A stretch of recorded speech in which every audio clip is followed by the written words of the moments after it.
Well, this is Nigel Sarbatts, founder of the PR Cavalry and co-founder with Rod Cartwright of the Independent Impact Awards. And we are doing interviews with all 50 of the award winners, the inaugural award winners. And I'm joined now by Guy Clapperton, and who is a media training specialist. I'll ask Guy how he got to where he is now, his business, and then we'll ask the same five questions that we're asking all of our winners. And so I'll start by asking you, Guy, tell us about how you got to be where you are today and what your practice involves. Well, first of all, thank you very much indeed for inviting me and indeed for setting up the PR, the awards. That's much appreciated. Came from the background of 35 years as a technology journalist. Well, I was 20 years in when I started off. Very simply, the phone went and it was Microsoft's public relations people saying, do you by any chance offer media training? That was a company called Text 100 at the time. I'd had my eye on media training for a while. There's something I thought I could do because I do enjoy the communications side rather than being the journalist who tears through the message. And also, be honest, I just had a bank statement, and I thought, oh yeah, media training. That sounds a very good idea indeed. So agreed immediately. This is a wonderful idea. But I've found that over the years, it's become more and more important to me because I would rather be the person who leaves the room with people feeling more confident about being able to deliver under pressure than the person who leaves the room with people wondering what and sort of headline they're going to write, etc.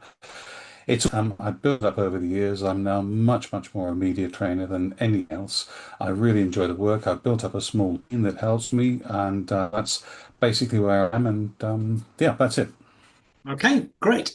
So, question one of the five that we're posing to everybody, the same five. What did it mean to you to be included in the inaugural Independent Impact 50 Awards and why? Well, there's two sides to that. First of all, I'm delighted to have been recognised, particularly by peer groups like yourself and Rod, who I've known for a number of years. And so, it's people whose opinion you value. I think that means an awful lot. Recognition was just fabulous, really great.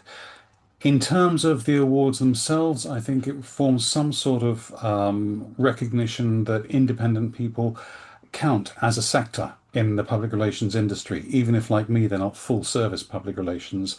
They are people who work alongside and in partnership with the public relations community.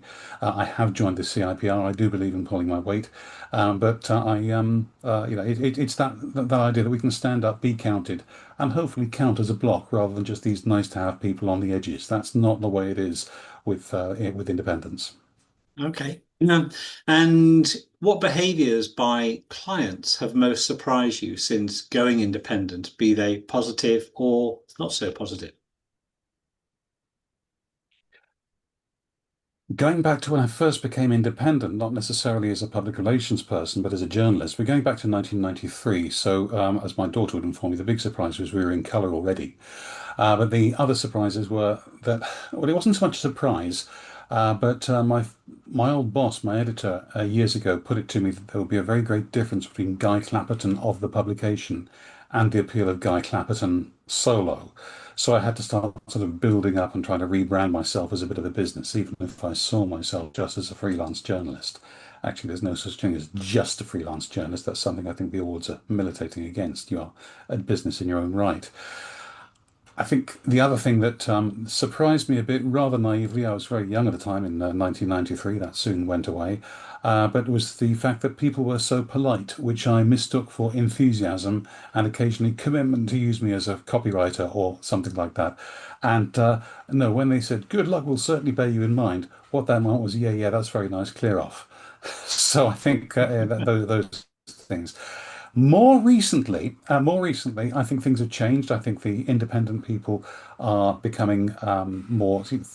Freelancing was almost seen as a stopgap in the early 90s. Those of us who stuck with it for a while, I think it's seen much more as a permanent thing. And I think, particularly the working from home issue that came up during the pandemic, those of us who've been working from home for 20 years by then, I think we've had a certain recognition by now. 30 years by then. Good grief. Okay. And let's paint a picture of you're having lunch with the CEOs of the CIPR and the PRCA. What's the one thing that you want them to understand about practicing as an independent and about the role and importance of the independent sector overall? But what you asked are the one thing, so I'm going to sort of mash it up with two things really. First Okay. of all, we do count. We are legitimate businesses, but we are also very many of us are legitimate specialist businesses. We can really be specialist. We can really be and be agile. That's three things. I'm going to stop adding things. But if you want someone who can move quickly, then it's going to be much easier for us to do so than one of the large agencies that are international, things like that. I'm not saying a word against the large agencies. They have strengths that you and I don't.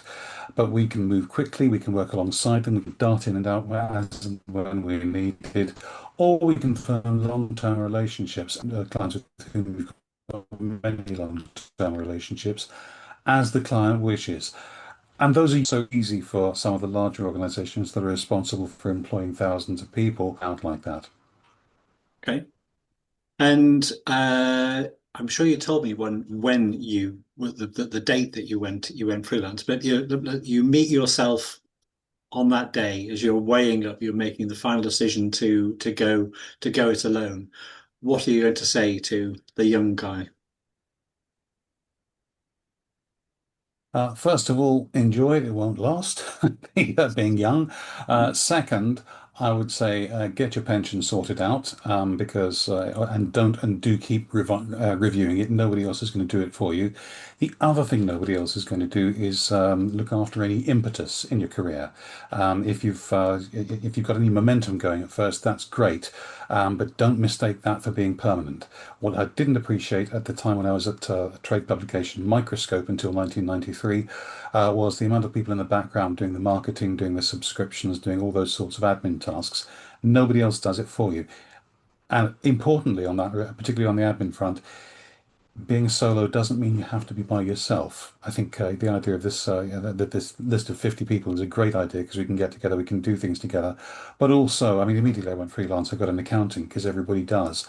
What I didn't do is get anybody to help with the admin. My life has changed enormously since I took on Lindsay, my virtual assistant, Lindsay Simons. In 2015, life has just become so much simpler because I've got a grown up looking at my calendar and things like that. So make those alliances, go and associate with people. Don't assume you're by yourself. Side point, don't get carried away with every little bit of marketing. They can end up costing you an awful lot of money. The fact that you think having biros with your name and media training on it doesn't mean you won't still have them in a drawer, embarrassing you 10 years later. Okay, and final question. What words would you use to sum up how you feel about your business in the next 12 months? Exciting is one, and expanding a little bit.